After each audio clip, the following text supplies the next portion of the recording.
Hi friends, माझे विद्यार्थी उद्याचे अधिकारी अशा मनःपूर्वक शुभेच्छांनी करूया आजच्या व्हिडिओची सुरुवात. तर फ्रेंड्स, आपण या आधीच्या व्हिडिओमध्ये सिंपल प्रेझेंट टेन्स शिकलेलो. आज आपण सिंपल पास्ट टेन्सला सुरुवात करणार आहोत. सिंपल पास्ट टेन्स म्हणजे साधा भूतकाळ. आता साध्या भूतकाळामध्ये काय दाखवलं जातं, जर एखादी घटना भूतकाळात पूर्ण झाली ओके किंवा घडून गेली त्यावेळेस ते सांगण्यासाठी आपण सिंपल पास्ट टेन्सचा वापर करतो. आता सिंपल पास्ट टेन्सच्या पॉझिटिव्ह वाक्यासाठी आपण V2 म्हणजे वर्बचे दुसरे रूप हे वापरत असतो. आता आपण एकदा स्ट्रक्चर बघूया आणि मग पुढे जाऊया.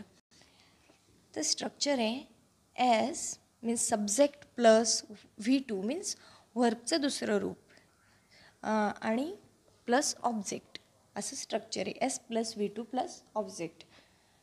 आणि एक्झाम्पल बघूया. He went to Mumbai yesterday.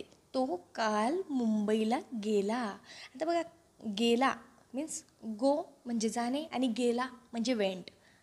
Went हे गोचं V2 आहे मीन्स व्हर्बचा सेकंड फॉर्म किंवा दुसरं रूप म्हणतो आपण. नेक्स्ट आहे she told me in the afternoon. तिने मला दुपारी सांगितले. आता टेलचा इथं टोल्ड झालेला आहे. V1 टेल आणि टोल्ड हा V2 त्याचाच. आणि थर्डवाला example I wrote a letter. आता मी पत्र लिहिले. आता राईटचा इथं झालेला रोट. नेक्स्ट आहे प्रवीण क्राईड. आता बघा CRY क्राय आणि इथं झालेला cried in the evening. Praveen संध्याकाळी रडला. ओके, तर आता CRY क्राय.